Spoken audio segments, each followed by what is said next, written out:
Post-game victory celebration feels more like a post-game catch your breath celebration, but a celebration nonetheless. 31-24, Irish cap off the win over Louisville.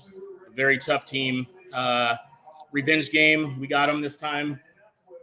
See, that's Marcus Freeman's that's a good stat. Freeman's 4th straight win versus a ranked opponent. That's pretty freaking good.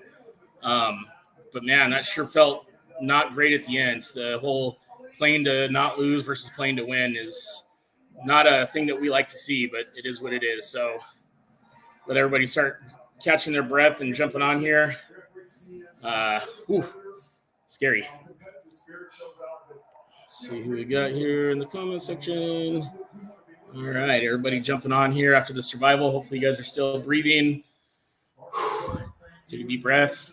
Post-game victory celebration instead of a post-game therapy session is always fun. Joe Hogan escaped. Yeah, that was absolutely an escape. That shot that what's the quarterback's name? Blau? Let's just call him quarterback from Louisville.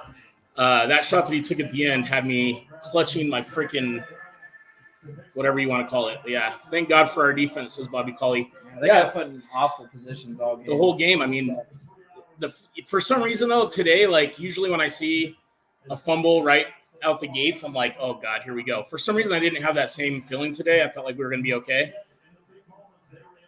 Mike Ferguson said, I keep seeing more bad comments about Riley. I thought he had much better looks and showed his arm today.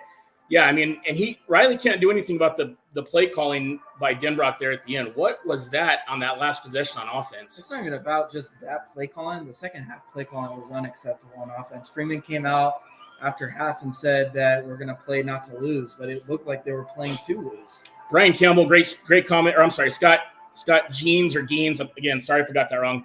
Would have liked to see more of an effort to get that first down on our final offensive drive. Yeah, it was literally, let's just try to not turn this thing over and kill the clock. You could say they were running it down to 0-1, hike the ball, or 1-0, then hike the ball. So, yeah, they were clearly trying to cook the clock and not let them get the ball. Kyle Roberts, Jason, we need you to still start rooting for another team. The Suns, Clippers, Chargers are still a curse and are affecting ND. We barely won today. JK, I love you, bud. Yeah, bite me, Kyle. By the way, Kyle, if you come up on any of those green gloves the guys were wearing today, call your boys. Indy needs to get healthy. That's from Frank Anthony. Yeah, so thank God for the bye week. Holy, who went down today? Faison went down today. Traore went down today. One of our guards went down because Sully Apsher came in. Sully went in on that last play. They didn't really say anything. Holy crap. Let's see. Here's Brian Campbell. I like this guy, but Riley did not wear pink panties today. I'll give him props. He looked good. Unfortunately, the OC went away from everything that was working in the first quarter. Great comment, Brian. Normally, your takes make me giggle. That one's actually a really strong take, except for the whole pink panty thing. Let's see. Evening, fellas, from Troy Sutherland. Good evening to big win, but not looking like a playoff team to me. That's fair. Honestly, that's fair to me. Patrick Gunning, that's a very fair statement. Who are your playoff teams? Who are your 12 playoff teams? Yeah, chime in with as of October or September 28th. I mean, obviously, Georgia, Ohio State, Miami is going to be there. This win should be great for us, especially with top teams losing and some winning, but looking awful while winning. True story. That's from Mike Ferguson again. John Doherty, 9, 10, 11-man box, and still running him. What the F, scared to bench a QB we paid for? No. I'll put that up there, but no. Let's see, we need to get rid of Jason Garrett. Dude, thank you. If you guys aren't subscribing to us on Twitter, please do follow us on Twitter. I tweeted Garrett, and I included everybody I know and said, wouldn't it be a shame if everybody politely asked for him to step aside? And I'm calling for that now. This dude gives me major rage fits throughout the game with his absolute gushing over the other team. They need a short yard package. Indy does awful on 3rd and short. That's a good point, Larry. I would love to see a little fullback get in there, punch him in the throat, but I don't think we know how to do that. We don't have estimate anymore. Well, even when we did have estimate, we didn't use it. True. Let's see. Brandon Michael Rhodes just got to run the table. Proper 12 shot for the win. Roll point now about 12. It's actually kind of gross, but I love Connor. Patrick McCormick, Patty Mack. We have a championship defense, Louisville offense, and wide receiver are legit. Hey, yeah, props to, what was that kid's name? Hanks? They were all good. Literally, two of their wide receivers were really good. Lacey, the wide receiver Lacey with that catch where who was draped all over him. Anyway, one of his catches was absolutely elite, and that Howe quarterback for the Louisville, good player. I mean, he's been playing for 25 years, so you would think older than 7 or 8. He's probably older than Freeman. Let's be honest. Is the problem the OC or QB? That's from Kevin Gutzner. I'm going to say the OC at this point, which is I don't know how you see the whole game and say it's the quarterback's fault. I don't want to see it. Yeah, we got to turn the music off in the background from the game because I don't want NBC or Peacock to come after me. This is a good one. This is from Brian Tomeko. Peacock needs to get rid of those two jagoffs who do commentary always for the other teams, talking during the alma mater and just generally being douches. Bring Tirico back. Amen to that, Brian. I'm keeping that up there for a minute. Denbrock and MF tried to lose that game from Charlie Gilmore. I don't know about that, but I can understand where you're coming from on Denbrock. That was, Amber Sullivan. Well, that was stressful as hell. Great win and good confidence boost going into the bye week. Go Irish. Yeah, the bye week could not come at a better time for multiple reasons. Get guys hopefully back on track. We'll update you guys on Traore and Faison. And even Jeremiah Love got banged up there. And again, if anybody remembers, I was too busy yelling, but one of our linemen went down at the very end there because Sully had to come in, Sully Abster. So if anybody knows who that was, chime in. Patty said Denbrock made a clutch call on that Love TD play. That's true. That screen play call was perfect timing and everything. Let's see. Kai Wright said that third down call to potentially help seal it was horrendous. Defense definitely showed up. Glad they pulled it out. Go Irish. Yeah, I was having some PTSD on that last third down play call. How tough is Love? He was a bruiser today. Yeah, there was a play earlier in the game. I want to say it was like the second or third quarter where he got hit. Would have been a tackle for loss. It ended up being a loss, but he took 1, 2, 3 hits and kept turning. Joe Marsh says NBC needs to bring Ryan Harris from the radio to replace Garrett. Ryan Harris on the call, you guys on the radio, is tremendous. He does a phenomenal job. I would love if they put him in the booth. Him and Brady Quinn. I mean, they already have chemistry. Let's make it happen. Tough win. Denbrock goes golden to state dinner. Defense constantly kept us in it. I love that comment too. That's from Steve Franchi. Let's see. Larry Fox. Louisville looked lost on that last drive. It's fine with me, but the that deep ball that he threw that we defended was another one that I was kind of puckering up a little bit. Lynette Dumas, bunch of Shamrocks. Thank you. Louisville looked lost on the last drive. Stacy York. Yeah, that was very tacky. Are you talking about when he was talking during the alma mater? Probably. Okay, I want to talk about this, Nate. Louisville are a dirty team. A lot of cheap shots. Someone hit Leonard in the nuts, and that pile up in the fourth quarter. Not only did they hit him in the nuts, I watched it back. Somebody else highlighted it. One of the linemen for Louisville, you could see him literally make a punching motion to Riley's baby makers. So I don't know. That play call, there was the fat guy that was, jumped on top of Riley as he was going down. Refs eyes all on it. Yeah. No call. That's cool. There were so many helmets, and the holding calls that were not called were astonishing. And I gotta look back and watch a little bit of the game, but I don't understand how the fumble that should have been a touchdown. I don't get how that was ruled a pass. So close. It was so freaking close. There was, that's one of those, what was it, Raiders versus Patriots in the Snow Bowl with the tuck rule? Yeah, that was close, man. Refs on their side, and we still got the dub. Go Irish. That's from Trevor Thomas. Covered the spread, too. And that's true. We did cover. Wait, did we? It was 6.5 by 7. Yeah, so 31-24, big win. It went with baby makers, my dude. I'm trying to keep it G-rated so we can stay clear on YouTube. But, yeah, it was Stacey York. This officiating crew sucked. Oh, yeah. Who else had some major anxiety when Drake Bowen leveled the quarterback and we thought we were going to get a targeting? I was like, my boy Drake, don't take him out, please. Really bad weekend for refs. LOL from Nelson Wright. Yeah, that Miami thing yesterday was a travesty. This was close, but probably not as bad as that since that literally was the game. Patrick McCormick, Osbury, and Bowen are really coming into their own. They balled. Yeah, Drake Bowen has just gotten better each game, in my opinion. Osbury's looking good. Aiden freaking Schuler, he is, every time he's on the field, good things happen. Yeah, there's there's one guy in that core that wasn't used as much today, and I think you could kind of see the defense was better off without him. Yeah, I'm sorry, guys. If Jack Kaiser's family's listening or anything like that, he's just not as athletic as Snead or KBA or Bowen. You see the difference in intensity, speed, and laying the hat when my boy Kaiser's not in there. But, he's obviously a leader of the team, but athletically, he just doesn't measure up. Trevor Thomas, me too, but he didn't lead with his head at all, basically pushed him down. Yeah, no, that's true on that Leonard call. Or I'm sorry, Bowen. Kyle Roberts said, Leonard helped my parlay. He needed to get me 50 yards rushing and got me 52. Let's go through the stats, Nate. Yeah, so Riley threw for 163 on 23 attempts. 2 tutties. 2 tutties through the air. 52 rush yards on 13 carries. And 1 rush touchdown. That's right. 3 total. So 3 total touchdowns. That gives him, 9, I think? 9 or 10 touchdowns on the year for Riley Leonard. And these guys, and some people want to bench him. Still, unbelievable. Especially after this game. I don't get that. Mitchell Tocher said, so is it possible for Indy to make the playoffs? I'm going to say no at this point, and that hurts. But we're going to have, first of all, we're going to have to win out. And Stanford has looked really good. Army has looked really good. Navy's looked really good. SC's looked, I think SC came back and put it on whiskey. So they're probably going to win that one. So yeah, I don't want to lose again. I don't think we'll lose again, but there's some tough battles yet to come. We got to get healthy. Let's let things play out. There could be enough chaos ahead of us that we sneak in, but I think that NIU thing is really going to come back to haunt us in the end. Your thoughts?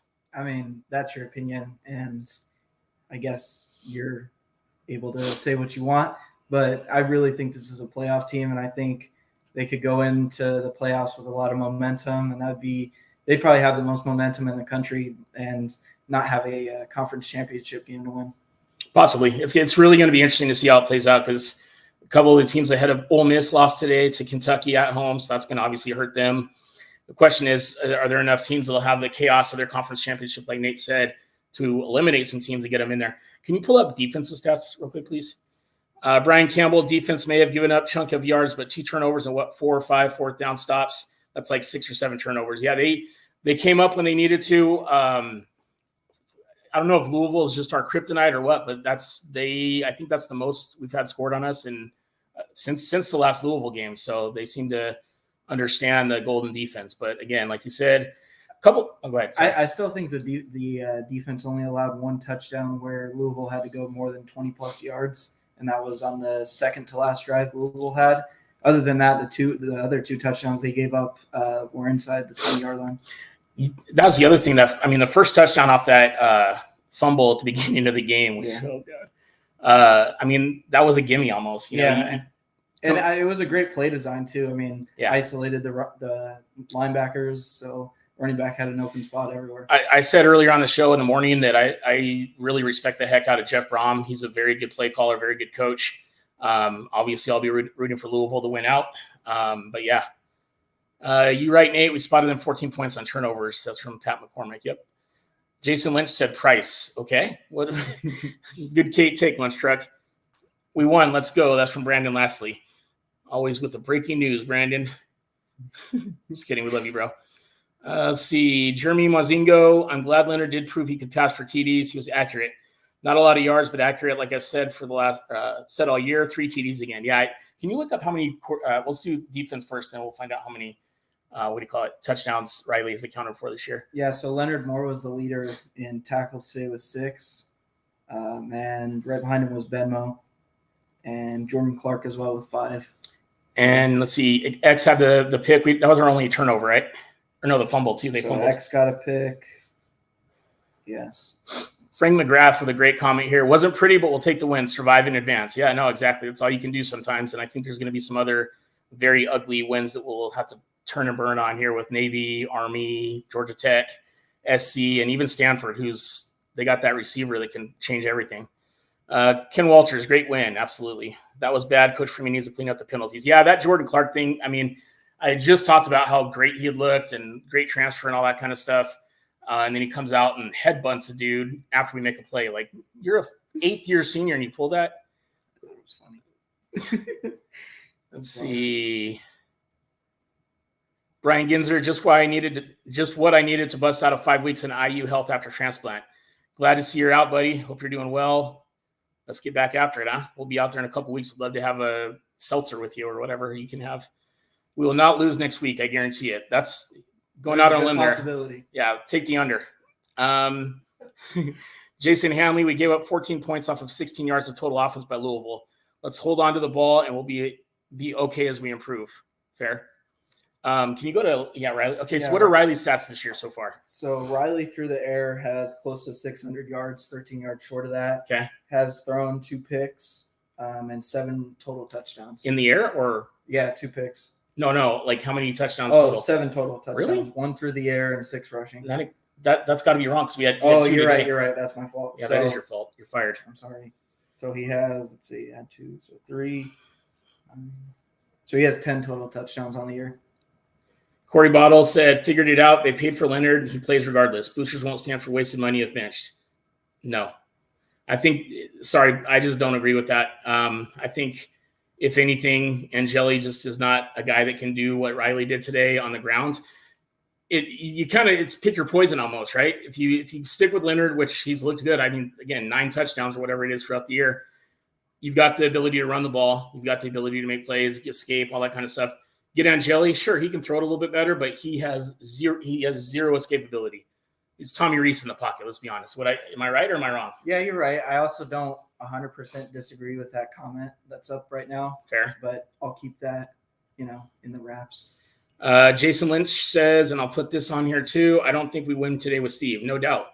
When Riley went down, I was like, oh, this is going to be ugly because then you just drop everybody back and have zero chance of any kind of short yard pickups with Steve Angeli. But again, opinions are like, what holes, everybody has them. Realistically, the only ones that matter are the guys making the plays on the field and the guy putting the guys to make decisions. John Brown, love the Notre Dame. See you guys at Stanford. Absolutely. We can't wait. Going to be flying out on that late Wednesday, get into town on Thursday, and then just enjoy the greatest place on earth. I'd almost give Leonard the game ball for offense, says Patty Mack, Patrick McCormick. Who else is going to be out at Stanford? We'd love to say hello again, like we mentioned on the morning show. There's going to be a huge tailgate, Fighting Irish Faithful, Dos Leprechauns combined near the rugby field. So we hope to see you guys there. Corey Bottle said, did Kaiser just lose his job today? I think so, unless he was injured. Sure seems like it. Sure seems like he lost the starting spot. He didn't play much other than special teams and sparingly on defense. I don't think he played at all after the first quarter. He was in there 2 times. I saw him in the third quarter.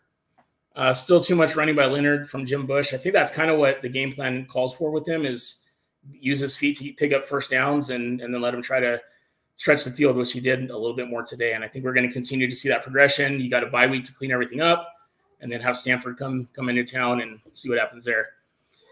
I'll take a QB who is a statue but makes us not one-dimensional offense. Riley can't throw the ball more than 5 yards down the field. He literally threw the ball several times down the field today, Gene Vogler. On one of the scoring drives, Riley literally threw it to Jaden Harrison for more than 5 yards. There was definitely a couple deep-ish balls that he missed, no doubt about it. There was one that he threw to, I think, Chris Mitchell that was just a really bad throw. Everybody's going to have those. Robert McGinnis. Nate is old as hell now. I remember him as a baby. He definitely knows more ND football than you, Molinator. Thanks, Bob. Thanks for jumping on, too, by the way. We love you. The McGinnis family in the house. It doesn't have to be pretty, but I'll take the win. Go Irish. That's from Darlene Searles? Searles? Okay. D is playoff caliber. The O is more like, oh, no. That's from Kevin Gutzmer. Where's Patrick Fuchs? Or Fuchs? Yeah, I think he stopped watching. Yeah, sorry, Patrick F. Sorry, Fox. Riley threw the ball well, especially, I don't know, that's too many words. Jeremy Mazingo holding the Louisville quarterback to 58% was better than anyone has and threw his first pick versus us. Even with early injuries this year, backups played their tail off. Go Irish. Also, go Irish, by the way. Also, Benmo was out for a good amount of the, what was it? Third quarter. Third quarter. He ran off into the locker room, so I don't know if he had a strain, needed some Gatorade, some Pedialyte, I don't know, but Wheaties, so whatever. He came out and did well, sort of. 40-yard touchdown pass is what it was from Riley to whoever that was, Jeremiah Love. I need to see more Price. Well, he fumbled the ball today, lunch truck. I don't know if that's exactly something we're going to want to see. But yeah, price is dynamic for sure. But when you fumble the ball and your other running backs don't, you're going to be grabbing some wood. Got that dub. COVID does not have a chance with an Irish dub and Sam Adams Oktoberfest. Hopefully you can still taste the Oktoberfest because there's some good beers, Greg. And again, hope you get better quickly and we get to see you out there at Stanford in a couple weeks. All right, we're going to go ahead and bounce off. Just wanted to have a quick one. Obviously, post-game celebration instead of post-game therapy. We appreciate you guys jumping on, and we won't have a show next week since it's the bye week. And the next time we see you guys will be live from Notre Dame in some capacity, whether it be just walk around campus or do a live show somewhere. Also, don't forget, grab your 1988 championship shirts at n1988d.com. They're sweet. We're going to be ordering ours, so grab those. Stonebreaker and Stams last week talking about that. It was pretty cool. So with that, 2 weeks. See you in 2 weeks. We'll be there. Go Irish. Beat Cardinal. Not Cardinals, but beat Cardinal. Beat Cardinal Trees. Beat Cardinal Trees. Chop the Trees. And if you want to buy one of our really cool Chop the Trees shirts, they're going to be re-released. And we'll either hand them to you at Stanford or you can wear them before. But they're freaking awesome. So look for that as well. Everybody have a great day. We love you guys. Go Irish. Beat Cardinal.